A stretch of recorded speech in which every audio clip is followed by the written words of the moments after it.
Buenos dias. Good morning, blessed souls. We could say blessed soul rebels, or rebels with cause, a big cause. Return home to the infinite spirit, ASAP, right? And as a soul rebel, you fight for the light and the love. I'm a soul rebel, a rebel on fire for complete illumination.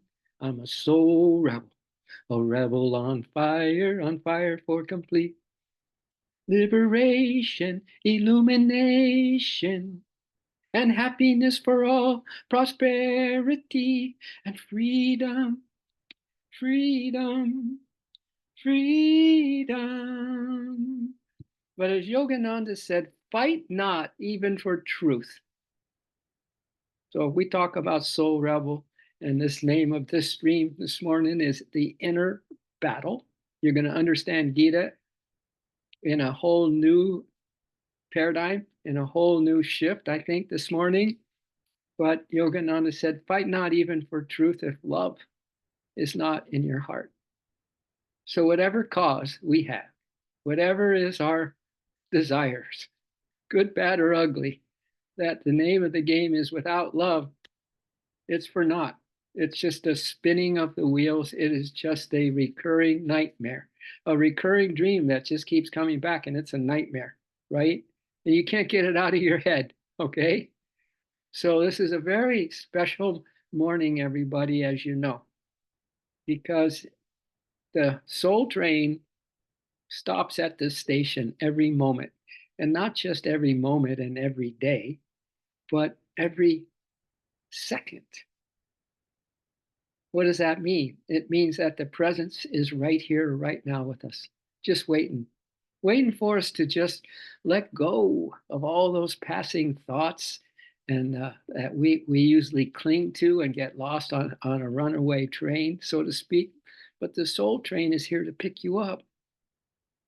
You can jump on board anytime when you just bring yourself back to the will that you have and the power of free choice that you have, right? And you come back and you just realize how important it is to have this moment, this one right now, with God. You know, Yogananda also says every moment with God will stand unto eternity and will be used for your highest advantage, and it will stand unto eternity. One moment with God, we forget that because we don't feel any bennies. Like in the physical world, you go have a beer or two and you feel it. So the spiritual path is a whole nother thing because it's built on fearless faith and total trust, as you know. And good morning, Brooke. So good to see you. It's so nice to have companions that are on the same spiritual wavelength and that have the same motive and that have the same yearnings, and that is all about just the truth. Just wouldn't isn't that a nice break from the human mentality and most people who are totally forgetful of the truth today? So I'm just so happy we're here. And believe it or not, this chapter 13 that we are on page 861, we started with a preface, and I'm going to read that.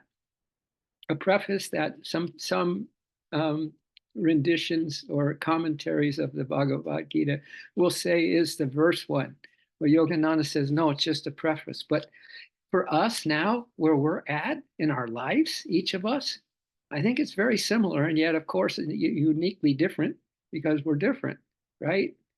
And but very, very connected in a spiritual way because the soul has a whole reality going on underneath this physical one and mental one that we are buying into way too much, and we got to start now becoming a little more attuned to the soul nature, and that's what the Gita brings us over and over again as a reminder. So this chapter 13 is a doozy because it starts with a preface, meaning that something important is coming around the corner in the verses on this chapter 13. And it's deep. So we're going to have to see if we can handle deep coming up here. Today we'll be fine, but we're going to get set up today. for a journey deeper than ever before in an understanding of how the soul is operating this universe and every little detail of your life, but it doesn't seem so. It doesn't seem so. It seems like other factors are coming in and bombarding us or bombing us or terrorizing us, almost every single day, no matter what the situation. So hang in there, kids, and let's recap a little of this preface, okay? So I'm on page 861, chapter 13, and welcome to a new day and a new beginning in your lifetime of incarnations, lifetimes of incarnations. Welcome to a new beginning and a new day. Isn't that beautiful? I'm so happy for us. But this is what Yogananda says. It's the bottom of page 861. After hearing Krishna's words concerning the union of soul and spirit through devotion, after hearing Krishna's words. Now, number one, this whole Gita is really a metaphor for the inner battle, and that this God talks to Arjuna. It's God talking to our souls as we go into meditation, because if not, we're going to just be blasted out by the white noise of physical existence and our own mental gyrations and our own emotional involvements and all that kind of stuff. Just white noise, white noise. But it's really God talking to our souls, that we go into meditation and we get the intuitive guidance that we need to navigate through another day of bombardment by the enemy, by the restlessness, by the sense, the manas sense mind soldiers that just are relentless in distracting us. So open your mind, open your heart, trust your soul, and just be with that soul as we go through this commentary this morning, okay? Just trust your soul. Just love your soul. Just surrender to your soul. What is a soul? You got to discover that. You got to find that out. This is a great treasure hunt, man. And the treasure is our soul. That's the prize. That's the surprise, and it's the prize. After hearing Krishna's words concerning the union of soul and spirit through devotion, that's our goal, right? That's what we know to be our shining north star that we follow. Arjuna is perplexed, though. Are you perplexed? Are you perplexed? Because Arjuna was, but that's your soul. Is the soul perplexed? Not really, because it's the coverings that are trying to just create this crazy restless white noise, this static, so that we don't get involved in this conversation between spirit talking to our soul, spirit talking to our soul in meditation. All right. We only can have to kind of get into that stillness and that openness and receptivity of the stillness to understand really what the Gita is trying to teach us. So Arjuna is perplexed, though, at this point as to how the various warring elements, soul rebel, fight not even for truth if love is not in your heart. But if you have love in your heart, then fight today for a higher consciousness. Fight for the love and the light. I'm a soul hero. We're all soul heroes, and we fight for the light, the light of love and truth. And we fight for the light, the light of love and truth. Okay? So Arjuna is perplexed, though, about this, the warring elements of the mind, and the mind here is the manas, or sense consciousness.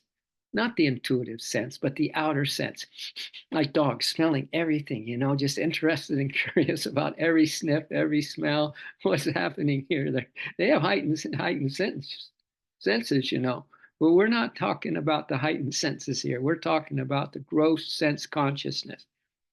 And that's one as one warring element, and the other is the discrimination or the Buddhi or pure divine intelligence. That is kind of what we've been practicing for over 8 years, or listening to the wisdom of the practical steps to take to develop a pure divine intelligence around all this, to be awake and ready. They say that breaking up is hard to do. Now I know that it's true, but it's not breaking up. I know that waking up is hard to do. It's really hard, isn't it? But it's not as hard as forgetting God. That's the hardest work in the world, as Hafiz says, is forgetting God. So at least it's not as hard as that. Our going against the grain, going against the status quo, right? Going against the program, the old program that's stuck in our head, giving us one rerun after another. Oh, oh my, it's nice to be in such a pickle with all of you, right? Because we don't ride on our we ride on our motorcycle, right? Or we don't ride on our motorcycle. I forget how the words go. But we're all in a pickle together. At least that, at least that. So these warring elements of mind, the manas or sense consciousness, and the discrimination, the buddhi or pure divine intelligence, exist within him. It exists within us. And how their clash, it's an inner thing. It's not an outward world. It seems that way. It really does. But it's not. It's an inner battle, my dears, between these two forces, the sense inclinations and the soul that is just doing everything in its power to bring you into its sphere, this sphere of joy, this sphere of happiness, this sphere of right now, right here, right now, we're loving this, the holy, infinite spirit bliss. And the bliss is loving us. But their clash of these two warring elements obstructs the union, the oneness that we're all seeking.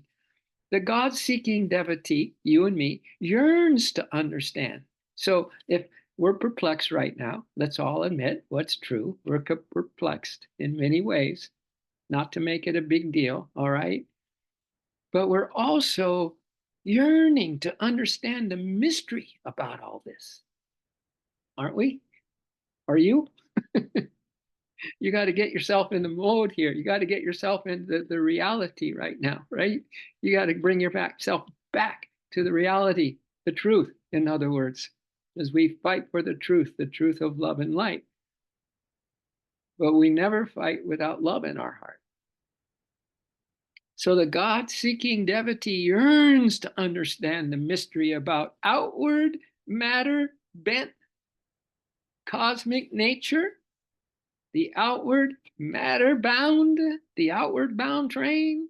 The soul train is the inward bound, and it stops every moment you inhale a breath. And it says, come on, let's go. All aboard the divine express to the infinite unmanifest. All aboard. Every breath, every time you come back, the door's open to the soul train that's going straight home into divine union. Every breath that you are aware of, and your heart is totally 100% engaged, and your mind is quiet and surrendered to that heart, and you have a soul moment, and you have a divine contact. You're linked up with the source in this moment of inner dialogue, inner connection, right? Inner quiet peace, nothing to do with this world at all, as Yogananda said. Forget this world, remember God. Forget this world, remember God. Every breath the soul train stops to say, welcome aboard the soul express to the infinite unmanifest. Isn't that beautiful? The soul train. It's always here. It's always waiting. It's ready to take you home. All right? So the God-seeking devotee yearns to understand the mystery about outward matter bent, cosmic nature, and the inward pull, the soul train of the transcendental spirit, the inward pull. Do you feel that pull with you right now? Do you feel it pulling you in, kind of clearing the debris then some of the static is less in your mind, and you're kind of sensing this, the sixth sense, the real sense, not the outward bound sense or an outward pleasure, the sense of touch. No, but we get the intuitive sixth sense that brings enlightenment to everything we're talking about right now.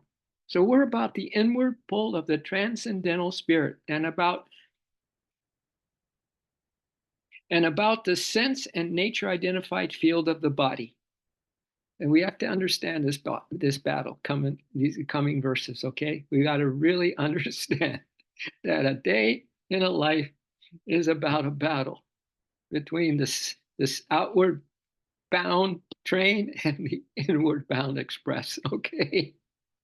All right. But this nature identified field of the body called Kshetra, because you know the battle of the Kurukshetra is the battle between the soul and the ego, right? And it was some say it mimics a historical battle that really happened between two warring clans, the Pandus, the good guys, and the Kurus, the bad guys, right? So it's about the sense and nature identified field of the body called Kshetra, and the spirit identified soul. And I think I mispronounced this last week, but I'm just going to just call it now Kshetrana. Kshetrana is the soul, and Kshetra is the field of the body. And Kshetrana is the soul, the witness that's observing all this, that's asking you, get into your soul consciousness, forget the body, right? Let's transcend the body. So we as the devotee, we as the one who the source is talking to, and we're trying to hear, get through that static and hear this and feel it as a realization instead of just a mental concept, right? That day's coming. It might be today.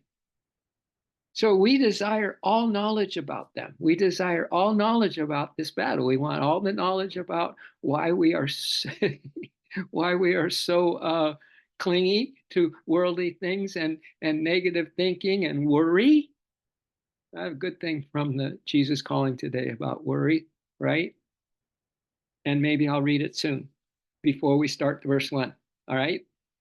Well, we desire all knowledge about both sides, warring sides, and about the spirit in its unmanifest state, the supreme object of knowledge. The supreme object of knowledge is the supreme spirit in its unmanifested state. Yahoo for us. Hey, otherwise it'd be a boring life, right? Otherwise, we're just totally caught up in something that is unreal, and we're going, something's not right here. I don't feel so good today, right? What did Mark Twain said? He said, Chaucer is dead, Homer is dead, and I'm not feeling so good myself. All right. Metaphysically interpreted, the yogi, Arjuna, you and me, as the soul, seeks to learn from the cosmic consciousness, Krishna, within him. It's an inner dialogue. True living in a duality dream delusion is about this inner connection that has nothing to do with the battle. It has everything to do with the union, right? So Arjuna seeks to learn from the cosmic consciousness of Krishna. So we need to learn from our cosmic consciousness, which we all have installed since we were the little embryo, right? First thing was probably installing the cosmic consciousness in us, in the little causal body that was starting to develop, that then created the astral a body of energy and light, and that created the physical body that we're in, right? In the very beginning of coming back for another round, another 12 rounder battle between the sense proclivities and the powers of the soul.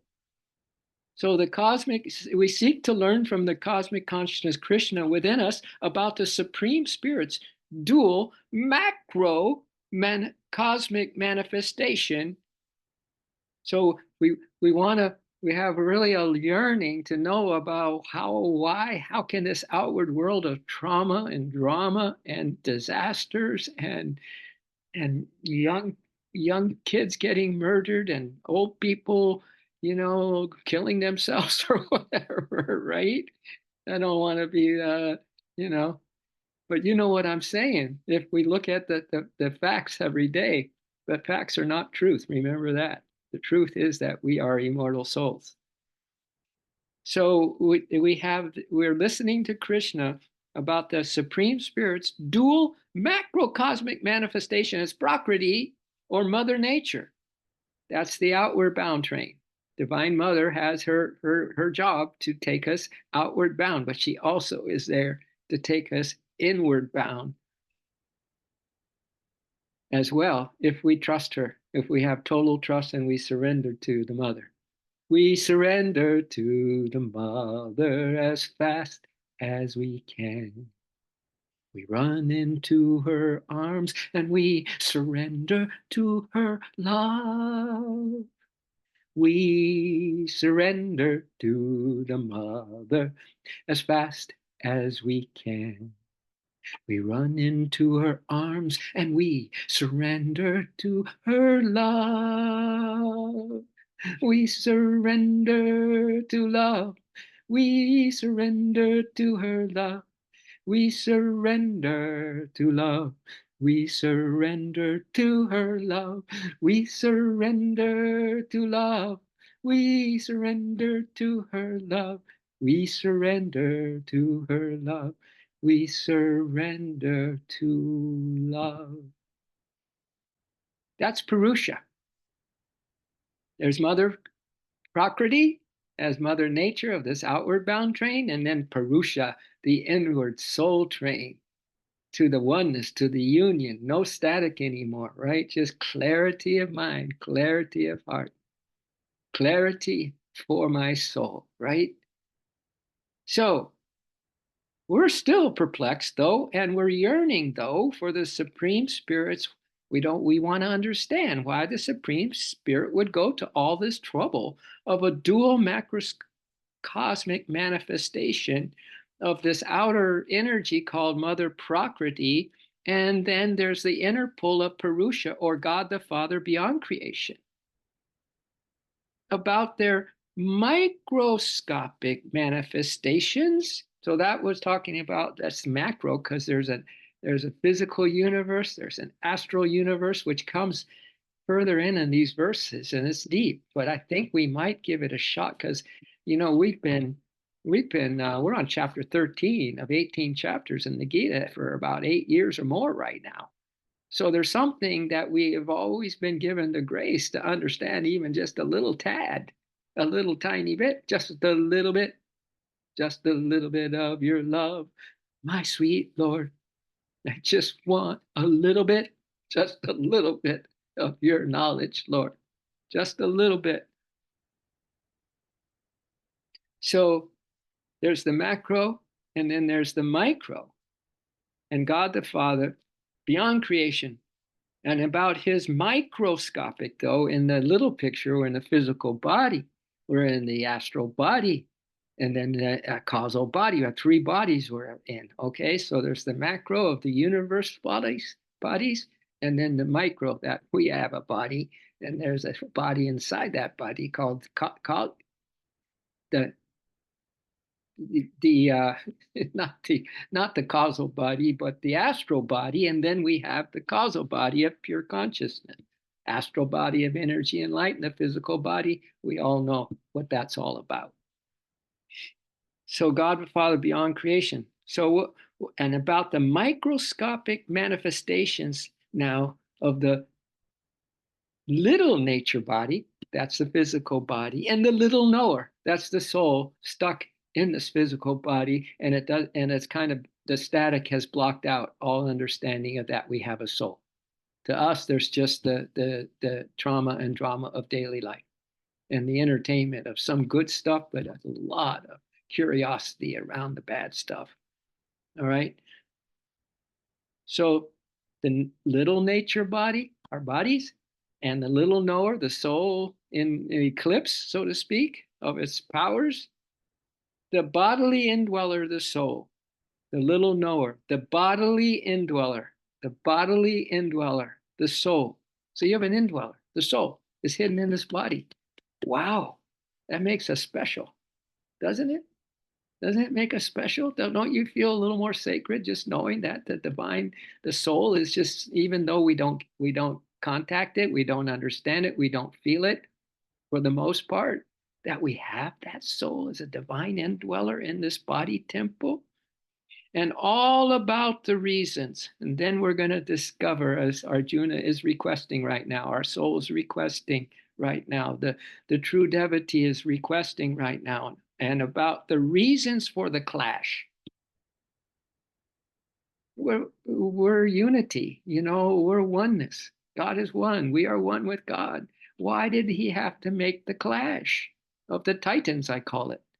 The sense proclivities, the sense soldiers, and the soul soldiers. Why the clash? We better understand this coming up in these next verses. Okay, this is just a preface to that battle. All right, but if we understand it in the deepest of ways, probably the deepest verses and chapter of the Gita. Of course, they're all deep, but this one might just take the cake. But we'll see, because we still have the rest of them to find out for sure, right? So the bodily indweller of the soul, and all about the reasons for the clash between the diametrical opposites. God, bipolar, right? ADD, attention divinely directed, instead of attention deficit disorder, right? So let's make something positive out of the bipolar, right? The bipolar is going to have us crash and burn over and over again until we finally surrender completely to the mother, right? And we get inspired, and we get blessed, and we get amazing grace to help us wake up, because waking up is really hard to do. So for the clash between the diametrical opposites of nature and spirit, body and soul. That's the preface. This is what we're up to. So it's a special time of our lives, my dears, right? And I only see Brooke's name on the chat, but that's okay. We have recordings, as you know. And but what a special time of our lives. It's really, see how special you can feel today, even though you don't feel like feeling special. But see if you can muster up the will and the soul desire and some soul help with all of this, right? Ask and you shall receive, knock and the door will open for you. Make this day special, because these times are really special for the seeking devotee, the one who wants to know from the lips of Source itself the truth. Not from people, not from books, even though we are studying, of course, this is no ordinary book. This is a treasure map. The Bhagavad Gita is leading us inside. And then from the inside, we discover the surprise. It's on the inside, not the outside. All right. Do you want to hear verse 1? Are you following me, Brookie?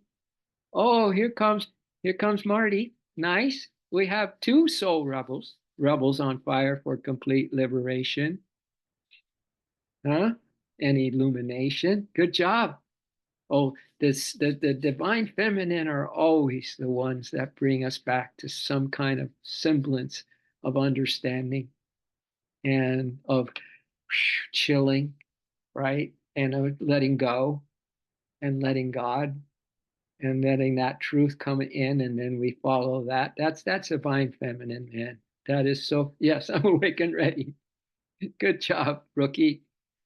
So, verse 1, page 862, chapter 13, God talks to Arjuna. Well, we should start saying, God talks to me. God talks to us, right? Are we listening? Can you hear me now?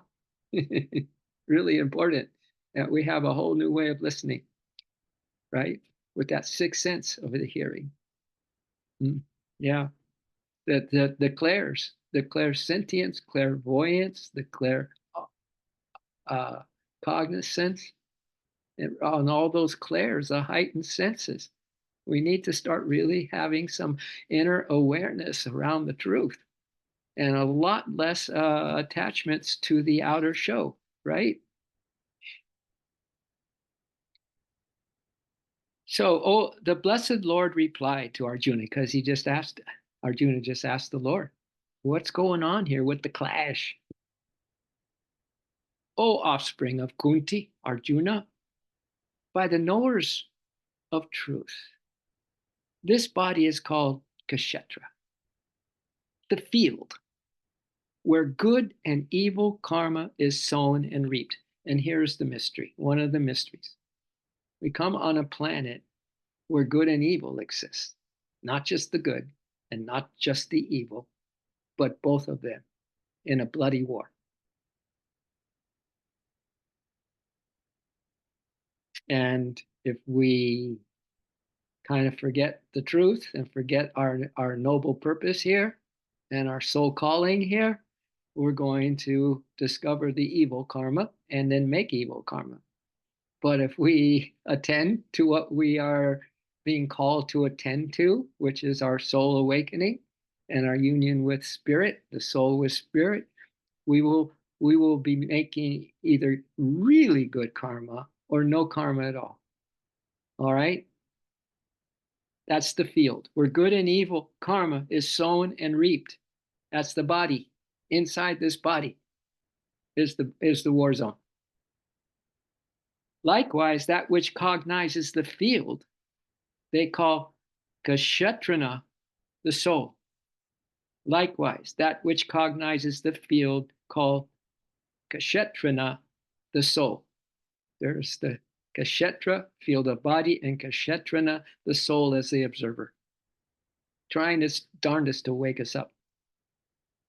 Because waking up is so dang hard to do, but not as hard as forgetting the truth at all. Not even in this, I can't even compare them. One is pure hell, and one is just a temporary, just a learning school, the school of hard knocks, the school of life, right? To learn what we've come here to learn, and to love the way that God loves, same way, because we are that, and that is us. Yogananda goes on to comment, the body is the field. The body is the field where cosmic nature operates. So all this natural, I'm a natural woman, I'm a man, yes, I am, that I am a man and a man. The good news, you didn't sleep well last night, but woke up ready to hear the good news. Had a girl, Marty, beautiful. I didn't sleep well last night. I think there's a song like that. Don't mind me this morning. I'm just in a good frame of mind. I'm in the booty mind. I'm a booty mind man today. Huh? Are you a booty mind woman? Yeah. So the body is the field where cosmic nature operates. The soul, the pure reflection of God, indwelling in me. The pure reflection of God is indwelling in me, isn't it? That's the good news that Marty woke up to this morning. That the beloved is right here, right now, inside of us. All the solution, is right here, right now, right inside us. It never goes away. It's permanent. It's been forever. We are a forever. We've never sinned. We've never done anything wrong. Good news, Marty? Huh? You feeling a little better?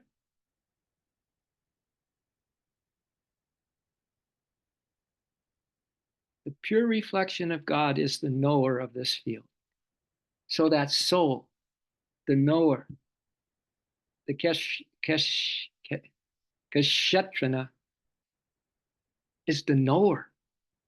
Our soul knows the answers. That's why we want to tune in with soul. We want to have a clear channel, a clear station. Call it soul, SOUL. Yeah, join us today on Soul Radio, on Soul TV, and well, let's discover what we need to know today. All right. As a dreamer, this is really cool. As a dreamer finds his consciousness or her consciousness transformed into dream objects. Do we all agree with that? Marty and Brooke? As a dreamer, we dream different objects and into the perceiver. So we're transferred into dream objects and into the perceiver of those dream objects. So the soul, through the help of God, is the creator of its objective dream body, that dream body called Kshetra, and is also its cognizer, or the one that can awaken the soul soldiers within this field of battle and be its leader. And its cognizer, Kshetrana, or the soul. So a dreamer finds his consciousness transformed into dream objects and into the perceiver of those dream objects. So the soul, through the help of God, is the creator of its objective dream body. Everything that can happen to you is coming from your soul. Yeah. And when you forget soul, the happenings aren't positive. When you remember soul, those happenings, you have the power to deal with them or transcend them or alchemize them into a higher state.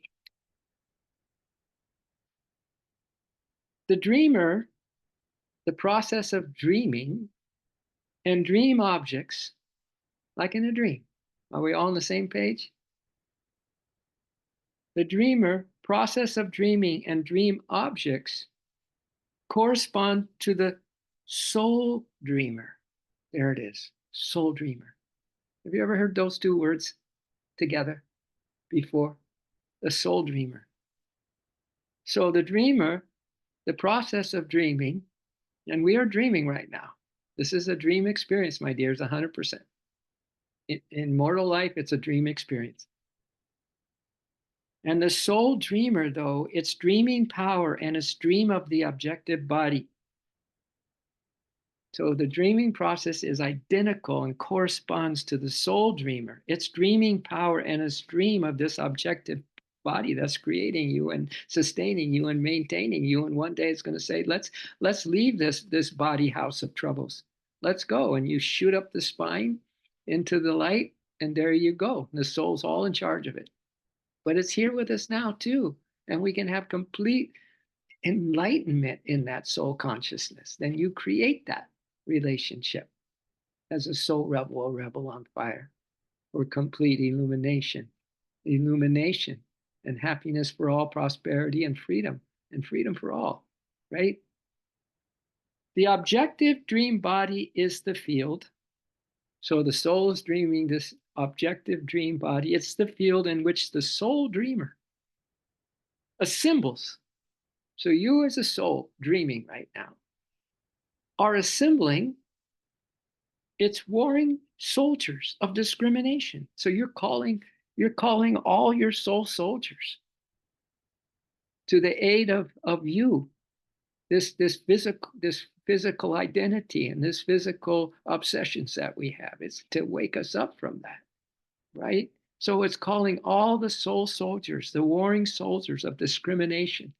It's calling that right now.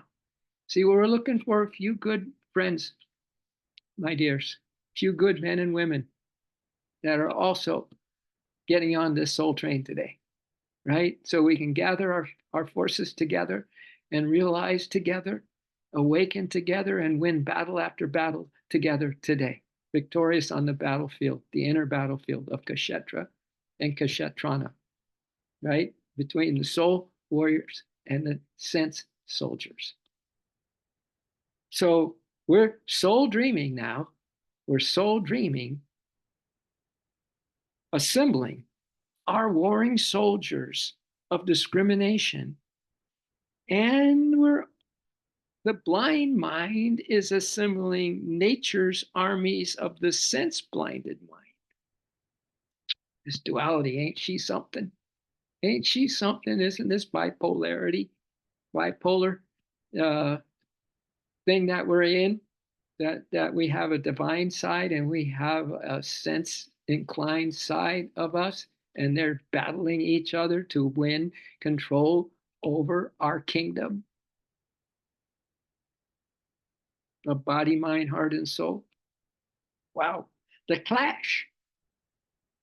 The clash. I call this the clash of the titans. We can call this chapter the clash of the titans, the soul forces and the sense-bound ego forces. The clash of the titans, the clash between these opposing forces precipitates the results of good and bad actions called karma. This clash between these opposing forces is going to bring out the good in us, or it's going to bring out the bad in us, or some kind of mix, which gets even trickier, right? Because you want your cake and you eat it too. You want to have some realization, some kind of spiritual connection, right? And at the same time, we won't let go of all the so-called energy leaks of our sense proclivities, right? We want our cake and we want to eat it too. But if you eat the cake, you don't have it anymore, right? But we want it. We want it. Even if we want to eat it and still but we don't realize that we can't have it anymore, right? We can't have our foot in two boats. We cannot have some deal with the devil, right? Of these lower propensities and have a contract with our soul at the same time. You got to choose. And today is the day we choose, big time. I mean, and recommit and recommit to our soul today. Our soul is so beautiful. It's your lover. It's your beloved. It's the source of all the power. It's perfect wisdom. It's perfect joy. It's perfect peace. Oh my God. Right? Wouldn't you want to befriend that more today than the proclivities of the sense some of the sense soldiers that might sneak in, right? That might travel with you to the market today and you don't even know you have a sense soldier in your car. You better call on a soul warrior to help you out here. You got to at least balance this thing, the clash of the titans, or the Kshetra and the Kshetrana. Kshetrana. Kshetra and Kshetrana. The opening verse of the first chapter of the Bhagavad Gita, way back, chapter 1, verse 1. The opening verse of the first chapter of the Bhagavad Gita refers in literal terms to the historical war between the wicked Kurus and the good Pandus. Now, thinking of that movie West Side Story, which one would you say the Puerto Ricans are the Kurus? Which one would you pick? You might say that the Jets are the Kurus. But anyway, that kind of a clan battle, and in Ireland, there's just their history is these clannish battles going on, but not near the history of this reincarnated, trip over and over again to see, not to try to understand that we're in a battlefield here. We're not in Pleasure Island. We're not out here to do our own thing at all. We're here to just take refuge in the soul and to gain power in that refuge, like tuned in to the powerhouse station of the soul every meditation, every moment you link up between, as I did a little video on Facebook and said, between your actions, and you go right to God. You take refuge in God between things, my dears, so that your day is well balanced out. And you have more energy than when you started at the end of the day because you've kept yourself connected to the soul. Anyway, so in literal terms, at that very first chapter of the Bhagavad Gita, it was talked about as a historical war that really happened between the wicked Kurus and the good Pandus. Remember our Pandu coffee shop? When we were talking about the Pandus, I just see that name as a coffee shop. The good guys, the Pandus. But this present verse, this one we're on today, clearly shows that it is man and woman's body which is the field of battle. Is it clear, dear? Is it all clear, dear? Is this kind of hitting home today? Right? It's not a historical battle. Life isn't an outward historical thing or outward things. It's not. That's the dream delusion, right? So why would we make such a big deal? Why would we get caught up in it? As you, as the soul dreamer, when you can dream anything you want, you can dream beauty. You can dream that you are the most powerful soul, awake and ready to wipe out any kind of lower vibration today, any kind of terrorist negative thinking, or any kind of resentment or resistance to any of this. And you guys just get kind of get, I don't know, it's like going into an opium den state of mind, right? You just retire, go to the opium den to forget it all, right? Or you carry God in your heart today and the hearts of all your soul friends, and you guys have a celebration. Every breath you breathe, you're breathing together in a celebration of returning home, the great homecoming, right? So this verse clearly shows that it is man and woman's body which is the field of battle. On this field, in an effort to gain ruling power, on this field of your body, in an effort to gain ruling power in the bodily kingdom of the blessed soul, in order to gain power, ruling power in the bodily kingdom of this blessed soul, the ego and mind and matter bent senses are ready. They're ready to fight the armies of the soul's discriminative faculties and its powers of will and self-control. This is what we have, and nothing else in creation has been given this gift. The gift of the power of will and the gift of self-control. Okay? The soul's discriminative faculties and its powers of will and self-control want to get taken over, completely wiped out by the ego and mind and matter-bent senses, who are ready to fight the armies of the soul's discriminative faculties and its powers of will and self-control. It is thus evident that Vyasa, who's the writer of the Gita, used the historical war allegorically, and that the real battle alluded to is an inner one, the inner battle. Clarity after 8 years, my dears? Huh? It's nice to have these moments this morning, doesn't it? Isn't it? The real battle alluded to is an inner one, the spiritual war between wisdom and ignorance, the psychological combat between intelligence and mind or sense consciousness, and the bodily war between self-control and harmful sense indulgence. We all know what we're talking about here, right? The conflict is delineated throughout. This conflict is delineated throughout the 18 chapters of the Bhagavad Gita. Wow, what a perspective we're getting this morning. Tell all, my friends. But tell all through the clarity you're feeling and the lightness of heart and the dancing mood that you're in and the happiness that you've never felt before like this, and the connection, knowing that this beloved is with you always, and you're dancing together, holding hands together, working through crises together, refreshing yourself after a long day of maybe having a battle or two loss on the field of your body, whatever. But this whole Gita will bring us back home, will bring us the reminder to come back home immediately to soul.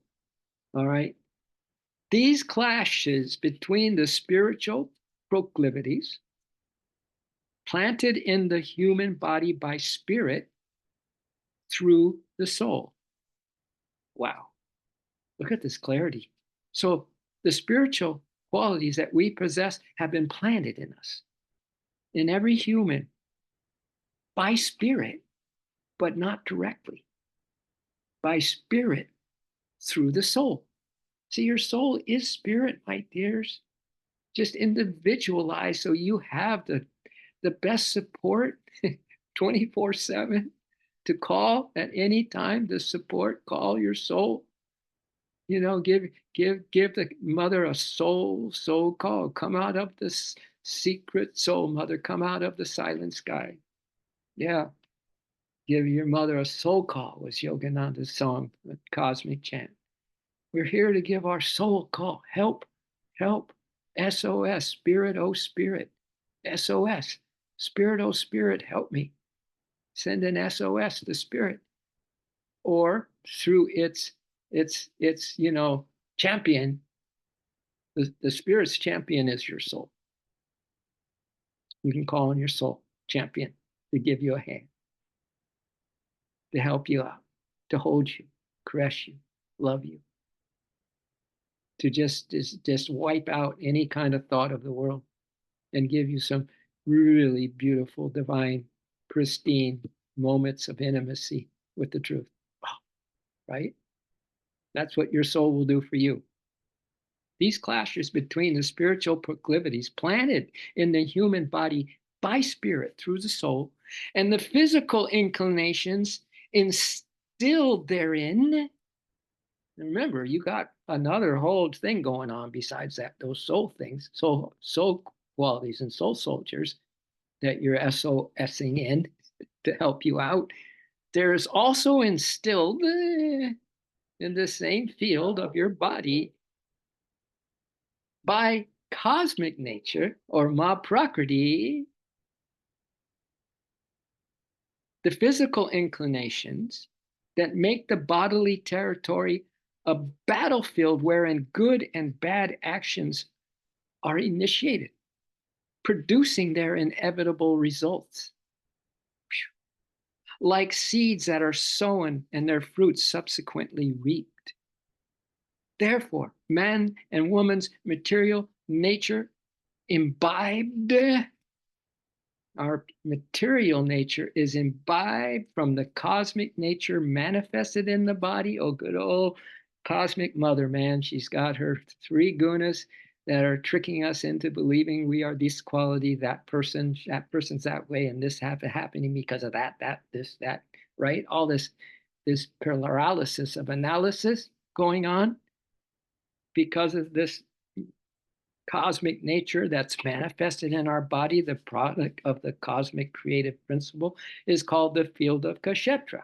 Okay? The universal spirit and the individualized soul, its champion of man and woman, are called the Kshetrana.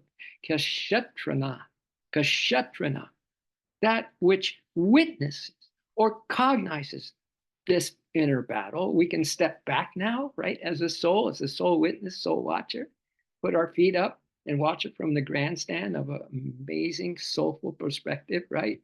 Protected by soul forces and empowered by the spirit who's empowering the soul, and also the soul empowering us. What a concept. What a truth, actually. The universal spirit and the individual soul of man are called the Kshetrana.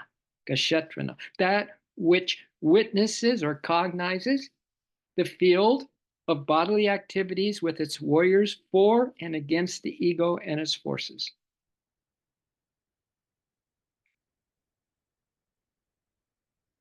And I fight for the light, the light of love and truth.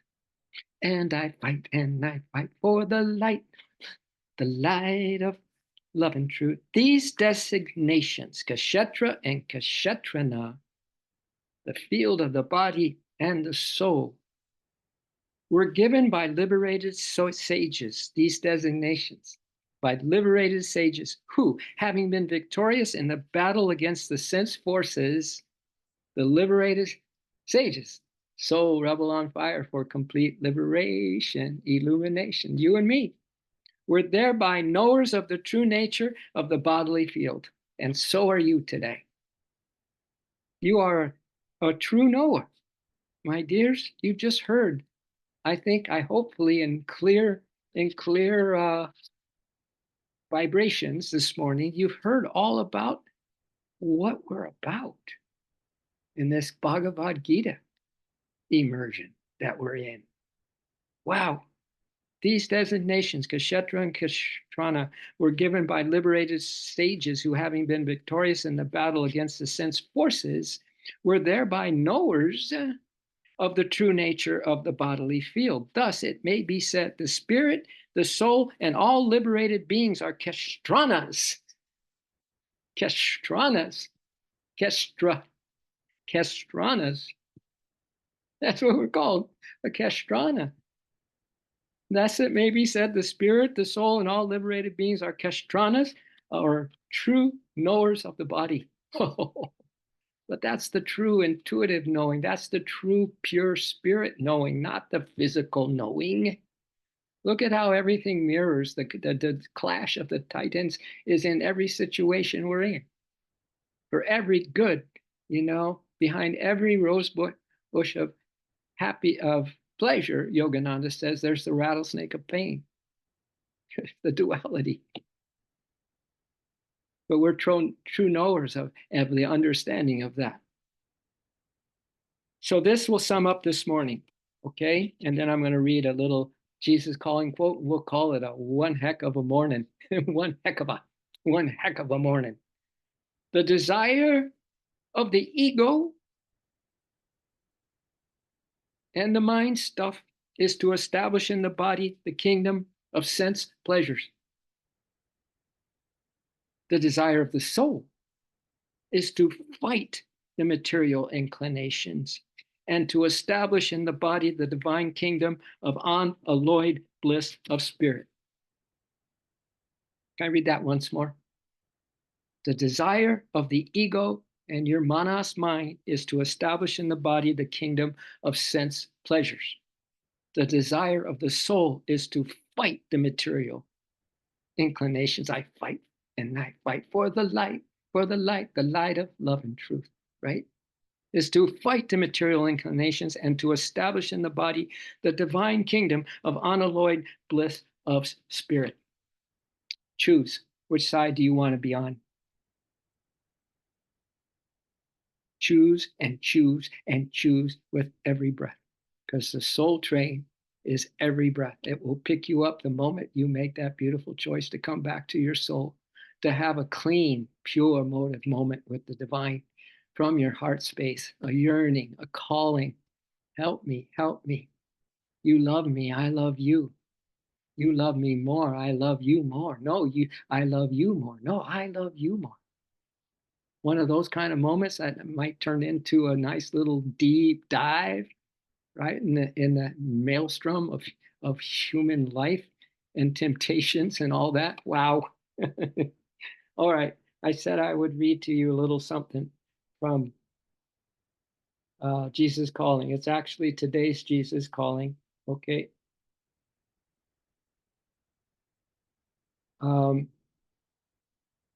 This is it. It says this: stop worrying long enough to hear my voice. So the soul's talking here. Your soul. Stop worrying, my dear person stuck in a human body, my dear champion of the infinite spirit. Stop worrying long enough to hear my voice. I speak softly to you in the depths of your being. Your mind shuttles back and forth, hither and yon, weaving webs of anxious confusion. As my thoughts rise up within you, they become entangled. As my thoughts, trying to get through to you, rise up within you, they become entangled in those sticky webs of worry. Thus, my voice is muffled and you hear only white noise. Ask my spirit. Ask and you shall receive. Knock and the door will open. Ask my spirit to quiet your mind. Send up an SOS, Spirit, oh Spirit. Give me a quiet mind so that I can think your thoughts, so that you can think my thoughts, it says here. Give me this quiet mind, oh Spirit, so I can think your thoughts. This ability is an awesome benefit of being my child, patterned after my own image. Don't forget who your true parents are. either, ever, the cosmic mother and the heavenly father.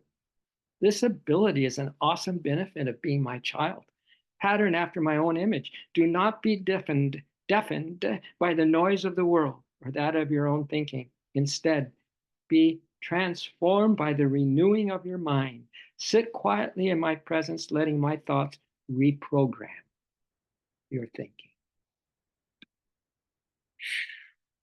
You may want to re-listen to this one, but that's up to you, my dears. Everything's up to you. Choice after choice after choice. And to stop because the train has stopped. Everywhere you go and everything you do, it is just stopped there and saying, all aboard. And all you got to do is step into your relationship. One, I love you, Lord. I love you, Divine Mother. And a surrender on that. And you're on the soul train. All aboard the Divine Express to the infinite on manifest. Ah, may the Divine keep us safe today. May our souls awaken us today. And may our determination and our beautiful, beautiful soul attitudes just help us too. So we're getting helped on every side from our divine side and from our human side. They have united together as one partnership in overcoming whatever is a downer that is going to try to bring you down today. Everyone wiped out by the soul forces. Okay? So have a lovely day, my friend. I know you will. God bless us on this journey back home to spirit bliss. Om. Peace.